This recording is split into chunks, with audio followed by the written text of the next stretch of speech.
합독하실 수 있는 그런 말씀입니다. 요한복음 3장 16절 우리 함께 합독하시겠습니다. 여러분 같이 합독하시겠습니다.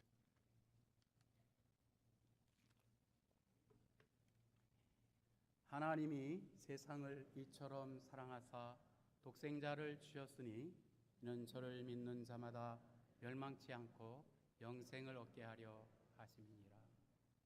기도드리시겠습니다.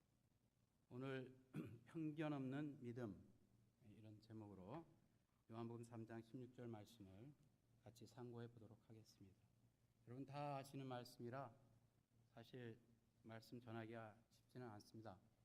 그러나 오늘 이 말씀을 통해서 혹시 우리가 주의 복음에 대해서 우리가 잘못 알고 있거나 또 오해하고 있는 부분, 착각하고 있는 부분이 없는가 한번 확인하고 또 그 말씀을 우리가 주의 복음을 이렇게 익힘으로 말미암아 나가서 주의 복음을 전하며 교회를 세워가는데 도움이 되는 그런 말씀이 되기를 바랍니다. 요한복음 3장 16절 이 말씀은 두 부분으로 이루어져 있습니다. 네, 첫 번째 부분은 굉장히 짧은 그저 한 단어 정도로 되어 있고 또 두 번째 부분은 길게 이렇게 기록이 되어 있습니다. 그래서 그 요한복음 3장 16절 말씀을 다시 한번 읽어보면은 하나님이 세상을 이처럼 사랑하사 독생자를 주셨으니 이는 저를 믿는 자마다 그리고 영생을 얻게 하려 하심이니라. 그리고 그 중간에 읽지 않은 부분이 멸망치 않고 이런 부분이 있습니다. 그래서 멸망치 않고 이 부분은 하나님의 진단 부분입니다. 하나님께서 우리 인간들을 진단하는 부분입니다. 하나님께서 우리를 그대로 내버려 두면은 우리는 다 멸망할 수밖에 없는 사람들입니다. 멸망한다는 말은 사람의 한 번 죽는 것은 정하신 것이요 그 후에는 심판이 있으리니 할 때에 첫 번째 사망은 다 죽습니다. 그러나 둘째 사망을 여기서는 의미하고 있습니다. 사실 첫 번째 사망도 굉장히 중요해요. 왜냐하면 첫 번째 죽음이 오기까지 만약에 우리가 주님을 알지 못하면은 우리는 둘째 사망의 자리를 피할 수가 없게 됩니다. 그래서 멸망한다는 이 말은 둘째 사망을 의미하고 있어요. 그리고 이제 그 일을 위해서 하나님께서 여기 기록된 말씀대로 하나님이 세상을 이처럼 사랑하사 그런데 여기 세상은 이 코스모스의 세상이 아닙니다. 이 우주 만물 그 세상을 말한 게 아니고 세상 사람들을 말합니다. 우리 인간들을 말하고 있어요. 그래서 하나님께서 우리들을 이처럼 사랑하사 독생자를 주셨으니 이는 저를 믿는 자마다 멸망치 않고 영생을 얻게 하려 하심이니라 그랬습니다. 그래서 하나님의 첫 번째 진단이 하나님께서 우리와 함께 하시지 않으면 멸망한다면은 하나님께서 우리에게 주시는 그 처방은 바로 복음입니다. 그 복음은 바로 예수를 그리스도로 믿는 것입니다. 예수님을 주인으로 따르는 삶입니다. 그래서 멸망하는 그 부분은 진단이라면은 처방은 예수님 바로 그분 자신 예수 그리스도를 우리에게 주신 것이 하나님의 처방이다. 왜 그랬을까? 그에 대해서 잠시 동안 말씀을 상고하고자 합니다. 제가 지금 말씀드리는 내용은 이렇게 하면 안 된다는 말씀입니다. 제가 예화를 들려고 그러는데 세계의 대표 국가 한 10개 국가의 대표들이 모여서 강을 건너 섬에 가가지고 회의를 열게 되었습니다. 근데 이 10개 국가의 대표들을 모시러 온 이 배는 어떤 배냐면은 7 사람만 태울 수 있는 그런 작은 배였어요. 그런데 회의 시간이 촉박하고 해서 10사람이 다 타기로 했습니다. 그래서 뭐 보통 있는 일이죠. 7사람이 타야 될 배에 10사람이 탔습니다. 근데 10사람이 타고 보니까 배가 강둑을 출발해서 한 강 한 복판쯤 이르렀을 때 급하게 배 밑창에서부터 물이 막 새어서 올라오는 거예요. 이거 안 되겠다. 원래 7사람이 타야 될 배니까 몇 사람이 내려야 되겠죠? 3사람이 내려야만 되는 거예요. 그래서 3사람을 내리기로 했어요. 그 이제 3사람 내리기로 했는데 첫 번째 그 대표국가 중에서 영국 신사가 딱 일어섰습니다. 내가 영국에서 이 신사나라에서 온 사람으로서 어찌 이 일을 그냥 반감만 하겠습니까? 그리고 이제 내가 이 배에서 강으로 뛰어내리겠습니다 하고 전봉하고 뛰어내렸습니다. 근데 이제 두 번째 또 미국에서 온 한 신사가 일어나더니 제가 어찌 이 일을 방관하겠습니까? 세계 그래도 최고의 나라라고 하는 미국에서 왔는데 그러면서 이 두 번째 이 미국 사람도 천봉하고 뛰어내렸습니다. 이제 남은 건 한 사람만 뛰어내리면 됩니다. 그때의 자랑스러운 우리 한국의 대표가 벌떡하고 일어났습니다. 그러더니 이런저런 말을 하지 않고 대한독립 만세! 대한독립 만세! 대한독립 만세! 하더니 옆에 있는 일본 사람을 떠밀어서 내려뜨렸습니다. 그러니까 제가 말씀드렸죠. 이렇게 하면 안 된다고. 우리 신앙생활을 할 때도 이와 같이 해서는 안 되는 줄로 믿습니다. 우리가 복음에 대한 오해, 복음에 대한 착각, 이거 굉장히 위험한 일입니다. 착각은 자유지만 후유증은 심하다고 그랬는데 복음에 대한 오해와 착각을 하게 되고 편견을 갖게 되면은 그 후유증이 영원하게 되기 때문입니다. 때로는 교회를 출석하고 열심히 였던 것 같은 그런 사람도 구원을 얻지 못하는 그런 경우도 있다고 합니다. 그런 분이 우리 샬롬교회는 한 분도 없으시기를 예수님의 이름으로 축원합니다. 이 복음에 대한 오해가 없어야 되겠는데 첫 번째로 우리가 기억해야 할 일은 사실은 제가 어떤 영어로 만약 이 설교 제목을 잡는다면 The Gospel Without Bias라고 하는 겁니다. 그건 왜 그러냐면은 이 복음, 우리에게 주신 복음은 하나님이 주셨는데 이것을 깨닫고 이것을 또 지식으로 받아들이고 또 하는 이런 분들은 바로 인간이기 때문에 인간적인 편견, 인간적인 오해 이것이 있기 때문에 같은 교회를 다니면서도 같은 복음의 바탕을 갖지 못하는 그런 경우가 많이 있다고 하는 것이죠. 복음을 우리가 잘못 깨달게 되면은 어떤 사건이 일어나게 되냐면은 우리가 믿는 사람인 줄 알고 우리를 따라오는 그 사람까지도 우리가 길을 잘못 들어서 방황하게 될 때 그 사람도 방황하게 된다 이 말이죠. 제가 동부에서 한 집사님 한 분을 만났어요. 근데 이분이 미국에 들어온 지 얼마 안 됐을 때 운전을 배우고 운전면허를 땄습니다. 이분은 굉장히 재밌는 분이세요. 그래서 자기가 실수한 얘기를 뭐 1.1획도 틀림없이 다 얘기를 하시는 분이에요. 근데 이분이 이제 운전도 이제 하겠다. 또 차도 새로 샀겠다. 얼마나 좋습니까? 근데 하필이면 또 어떤 권사님이 그 한 교회 섬기는 권사님 한 분이 몇 주를 갔다가 교회를 출석을 못 하신 거예요. 그래서 막 신방을 가기로 결정했는데 아무도 아는 분이 없고 이 집사님 한 분만이 그 댁을 한번 가셨었기 때문에 알 수 있는 거죠. 그래서 그분이 앞장을 서고 뒤에 차가 6대나 따라가지고 거의 뭐 여러 사람이 그렇게 이제 가게 됐습니다. 그래서 뒤에 분들은 그저 앞에 분 인도를 따라 갈 수밖에 없는데 그래서 천천히 그래도 요령껏 잘 이제 가고 있어요.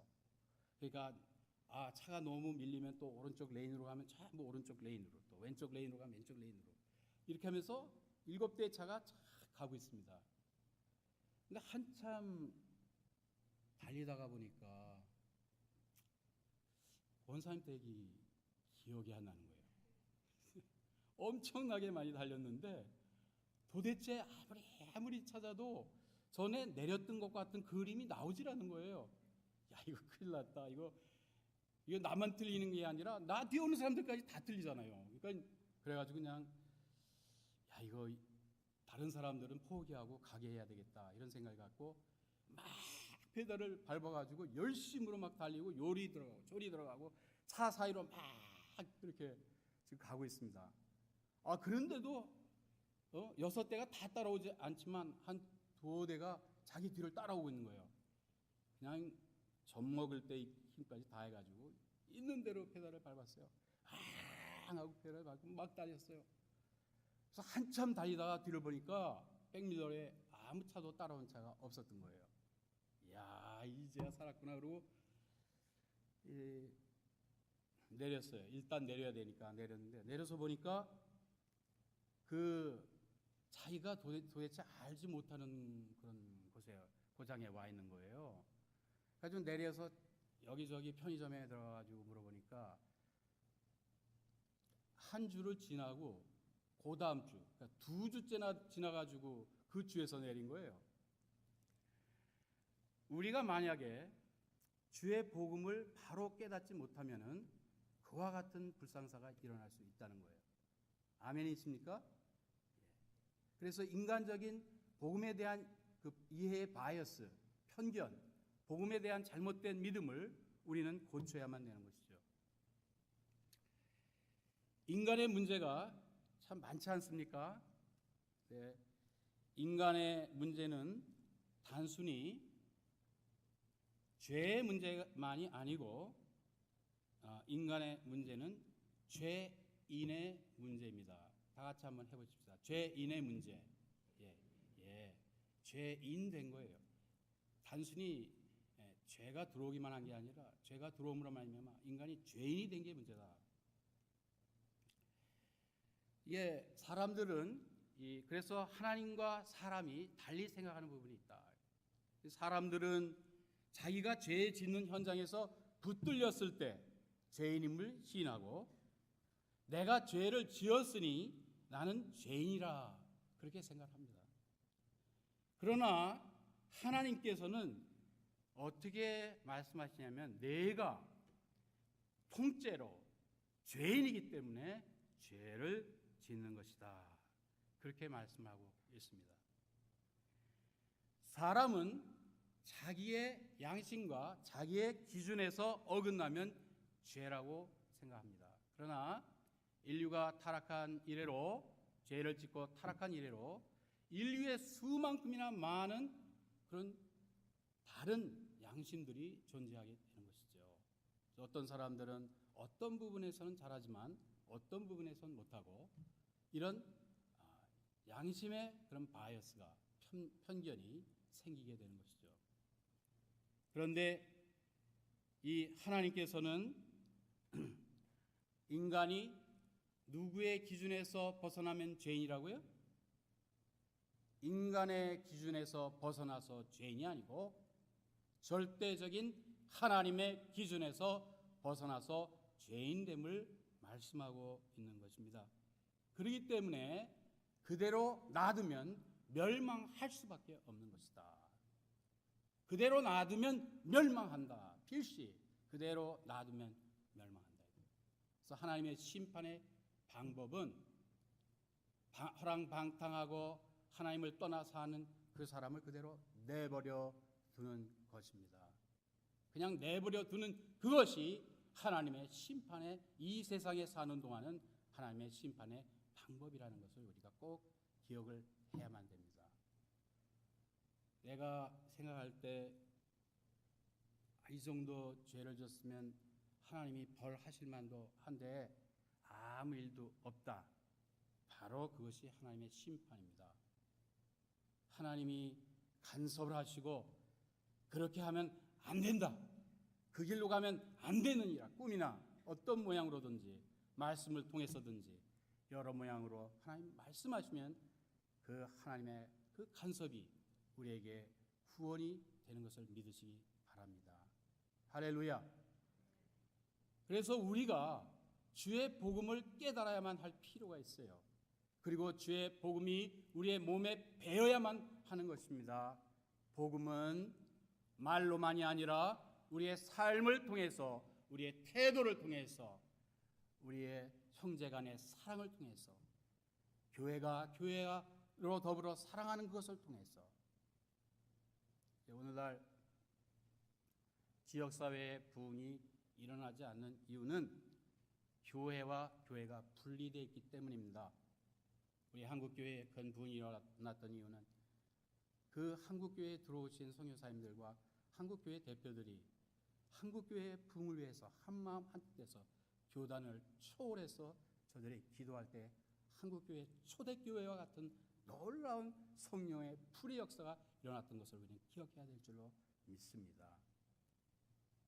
그렇건대 우리가 한 교회에서 한 솥밥을 먹으면서 신앙생활하는 우리들이 한 마음 한뜻 주의 뜻으로 말미암아 주의 복음으로 말미암아 한 마음 한뜻 되지 못한다면 이것처럼 큰 불순종은 없는 줄로 믿으시기 바랍니다. 아멘이십니까? 사람은 자기 자신을 볼 때에는 관대하지요. 그러나 남을 볼 때에는 날카롭습니다. 어떤 기혼자가 또 다른 기혼자를 만나서 연애를 하면은 우리는 가늠한다고, 간통한다고, 어떻게 그럴 수가 있냐 이렇게 얘기합니다.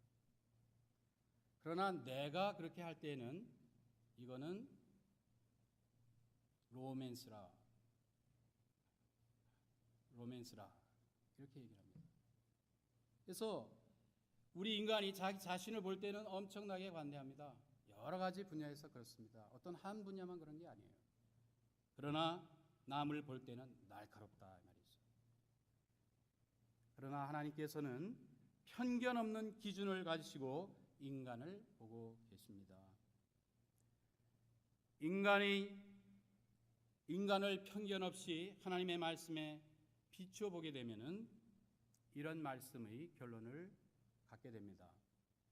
모든 사람이 죄를 범하였음에 하나님의 영광에 이르지 못하더니 그랬습니다. 모든 사람이 죄를 범하였음에 하나님의 영광에 이르지 못하더니. 사실 우리가 딴 사람을 향해서 우리 교우들을 향해서 손가락질하면은 그는 죄인이 죄인을 흉보는 겁니다. 그래서 자기가 흉보는 그 흉범으로 자기가 다른 사람이 자기를 흉보게 되는 날이 또 오게 된다. 내가 하는 그 판단으로 그 사람이 나를 판단, 또 딴 사람이 나를 판단하는 날이 올 수 있다 이거죠. 편견 없는 하나님의 기준, 그것으로 볼 때에 모든 사람이 죄를 범하였음에 하나님의 영광에 이르지 못하더니 이렇게 말씀하셨어요. 이런 인간의 문제, 단순한 죄의 문제만이 아닌 죄인의 문제, 사람이 세수비누로 빨래비누로 씻어도 죄를 씻어낼 수 없고 우리에게 있는 죄와 우리 자신을 분리할 수 없지만 하나님께서 우리에게 이러한 진단에 대해서 처방을 주셔서 그 처방은 곧 예수 그리스도이신 줄 믿으시기 바랍니다. 할렐루야. 이러한 인간의 문제, 죄인의 문제를 해결하실 분 곧 예수 그리스도, 그분을 주셔서 우리를 구원하시는 것입니다. 처방에 대해서 말씀을 좀 나누려고 합니다. 예수 그리스도는 곧 하나님이시며 인간이십니다. 태초에 말씀이 계시니라. 이 말씀이 하나님과 함께 계셨음에 이 말씀은 곧 하나님이시니라 그랬습니다. 여기에 나온 태초에 있었던 이 말씀은 로고스 하나님이십니다. 로고스, 같은 말씀이지만 로고스이십니다. 그래서 이것은 창조의 원형이 되신 예수 그리스도를 말씀하고 있어요. 그리고 주는 그리스도시요 살아계신 하나님의 아들이시니다 할 때 Christ, 그리스도, 이 그리스도 기름 부음 받은 자라 하는 이 Christ, 그리스도는 곧 우리의 구속의 원형이 되시는 것이죠. 왜 하나님께서는 말씀이신 영원한 말씀이신 하나님 그분 자신이신 예수 그리스도를 하나님이신 그분을 이 땅에 보내셨을까요? 그 이유를 말씀드리려고 합니다. 첫째로 사람을 구원하시기 위해서는 사람이 와야 되기 때문입니다.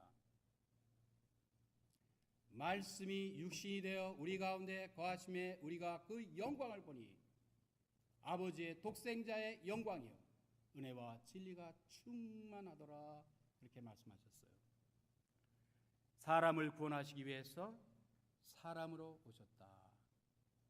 사람으로 오시는데 사람으로 오신 이유는 인류의 모든 백성들이 모든 사람들이 다 살기 위해서 왔다면 오직 한 분 예수 그리스도 한 분만이 죽기 위해서 사람으로 오셨다는 거죠.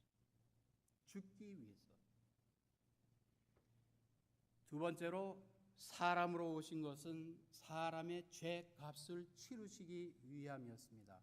사람의 죄값을 치를 때만 죄와 사람이 분리되어 사람은 해방되고 자유함을 얻게 되고 구원을 받게 되기 때문인 것입니다. 그래서 사람으로 오신 것은 사람의 죄값을 치르시기 위함이었는데 죄값은 사망이라 여기서 말한 사망은 둘째 사망.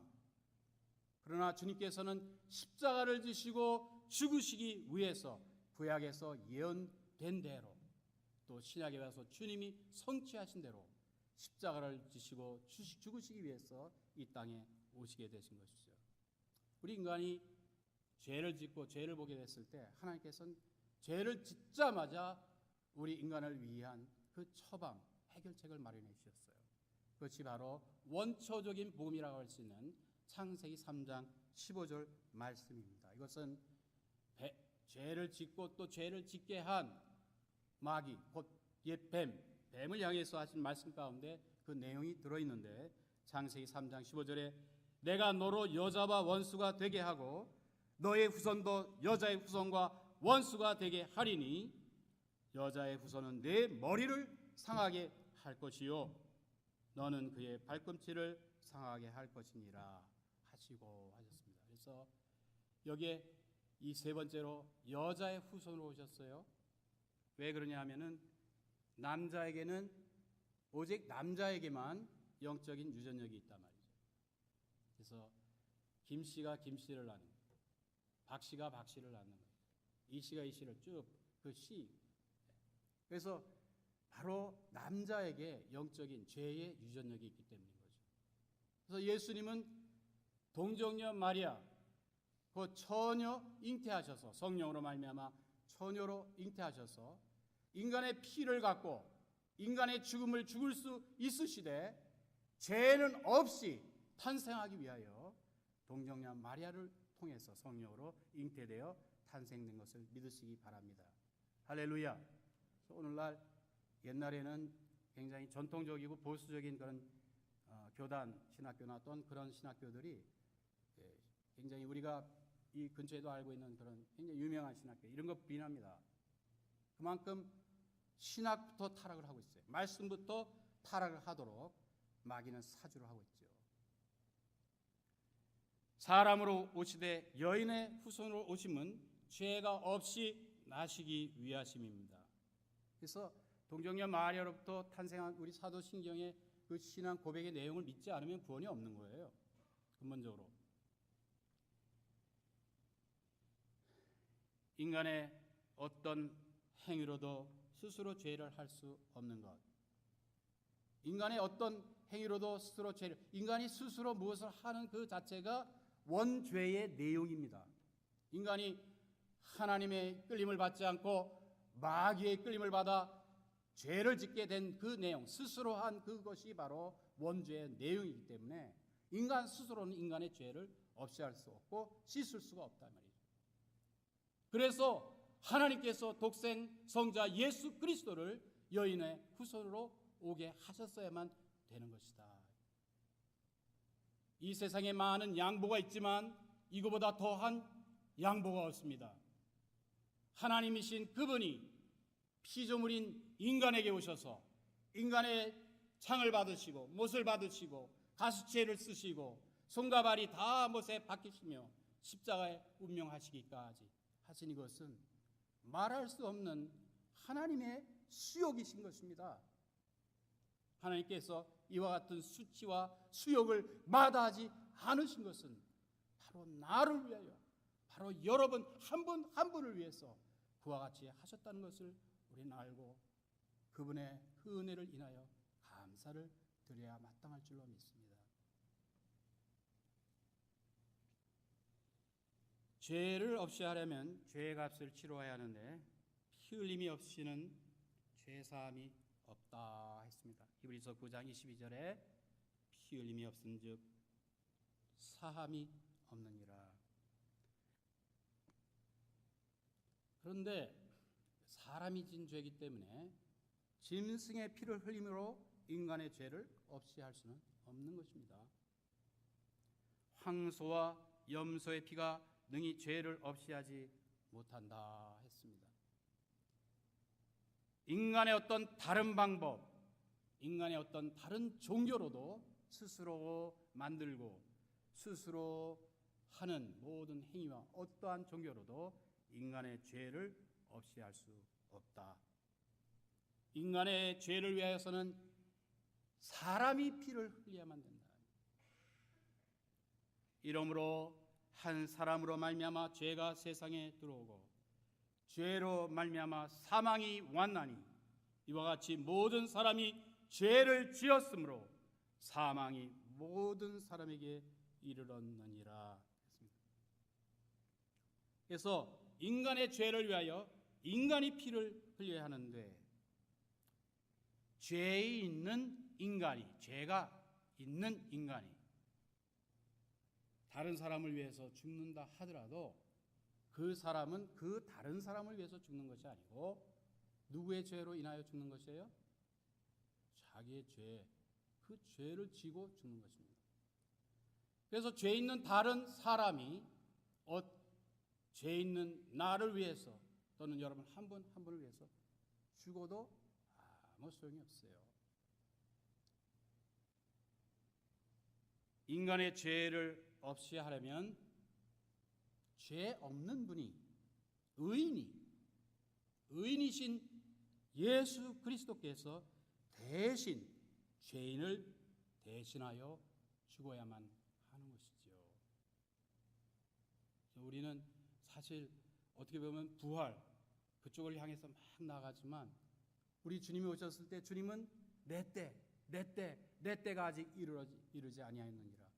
항상 내 때를 말씀하셨는데 그 내 때는 주님이 그토록 사모하신 것은 우리를 위하여 죽으시는 십자가의 죽음의 그 때를 늘 그렇게 생각하고 그렇게 위해서 기도하고 그렇게 사셨던 것이죠.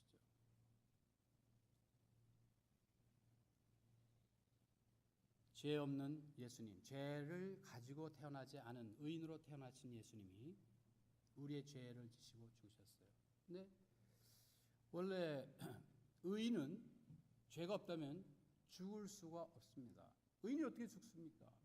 죄 때문에 죽는 것인데 죄의 삭은 사망이라 그랬는데 의인은 죽을 수가 없어요. 그러면 의인이신 예수님이 죽으셨다면 분명히 누군가의 죄가 있었기 때문에 죽은 거예요.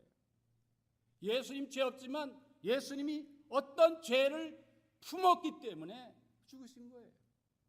예수님은 죽으실 때에 바로 저와 여러분의 죄를 다 품으셨던 거예요. 할렐루야. 그래서 예수님 죽으실 수 있었어요. 그런데 죽으신 예수님이 사흘 만에 다시 사셨습니다. 사망 권세를 깨고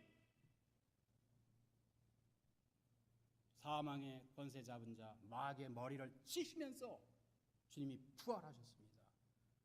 왜 어떻게 해서 부활하실 수 있었을까요? 주님이 죽으신 것은 누구의 죄로 인해서 죽으셨어요? 만약에 주님이 죽으신 것이 주님 자신의 죄로 인하여 죽으셨다면 주님은 장사되신 바 되시고 다시는 일어나지 못하셨을 것입니다. 주님이 다시 사신 것은 바로 주님이 저와 여러분의 죄를 mortification 한 거예요. 예? 장사 지낸 거예요. 다 같이 한번 해보십시다. 나와 우리 형제들의 죄는 주께서 무덤에 묻으셨다. 예, 주님께서 우리의 모든 죄를 다 묻어 주셨어요. 이제 모든 죄를 묻으신 그 증거가 어떻게 나타났냐면은 빈 무덤의 증거로 나타나셨어요. 주님이 장사 되신 그곳에 제자들이 가보니까 주님은 그곳에 이미 계시지 않고 천사가 그는 여기에 계시지 아니하고 이미 살아나셨느니라 그렇게 말씀을 했습니다. 할렐루야. 그래서 우리가 이 부활을 믿는 그 믿음을 가질 때에 비로소 구원을 받는 것이다. 왜냐하면 그 모든 것이 하나의 패키지로 다 들어가 있는 것이기 때문에 죄 없이 오셔야 되고 죄 없이 오셔서 죄인을 위하여 죽으셔야 되고 죽으신 다음에는 부활하신 것은 바로 주님은 우리를 구원하시는 구원주 예수 그리스도 구속의 원형이시기 때문에 할렐루야. 요한일서 4장 2절에 보면은 이런 말씀이 있습니다. 이로써 너희가 하나님의 영을 알지니 곧 예수 그리스도께서 육체로 오신 것을 시인하는 영마다 하나님께 속한 것이요. 아마도 초대교회에서 제일 강조했던 믿음이 있다면은 예수 그리스도께서 육체로 오신 것을 믿는 믿음이었어요. 예수님이 육체로 오시지 않았다면 우리에게는 구원이 없습니다. 바로 historical Jesus, 역사상 우리 가운데 오셨던 하나님이신 그분 예수 그리스도가 육체로 우리에게 오시지 아니하셨다면 우리에게는 구원이 없습니다. 우리는 오직 멸망, 절망, 아무런 소망을 가질 수가 없게 되는 것이죠. 할렐루야. 제가 제 이름을 대입해서 한번 이 말씀을 읽어볼게요. 그는 실로 기호의 질고를 지고, 제 이름이 기호입니다. 그는 실로 기호의 질고를 지고 기호의 슬픔을 당하였거늘 기호는 생각하기를 그는 징벌을 받아 하나님께 맞으며 고난을 당한다 하였노라. 그가 찔림은 기호의 허물 때문이요 그가 상함은 기호의 죄악 때문이라. 그가 징계를 받음으로 기호는 평화를 누리고 그가 채찍에 맞음으로 기호는 나음을 입었도다. 기호는 양 같아서 그릇 행하여 제 길로 갔거늘 여호와께서는 기호의 죄악을 그에게 담당시키셨도다. 이사야서 53장 4절부터 6절까지의 말씀. 여러분 한번 나중에 펴서 자기의 이름을 거기다 대입해서 한번 읽어보세요. 요한복음 1장 29절에 이튿날 요한이 예수께서 자기에게 나아오심을 보고 이르되 보라 세상 죄를 지고 가는 하나님의 어린 양이로다. 로마서 4장 25절에 예수는 우리가 범죄한 것 때문에 내줌이 되고 또한 우리를 의롭다 하시기 위하여 살아나셨느니라. 로마서 5장 8절 말씀.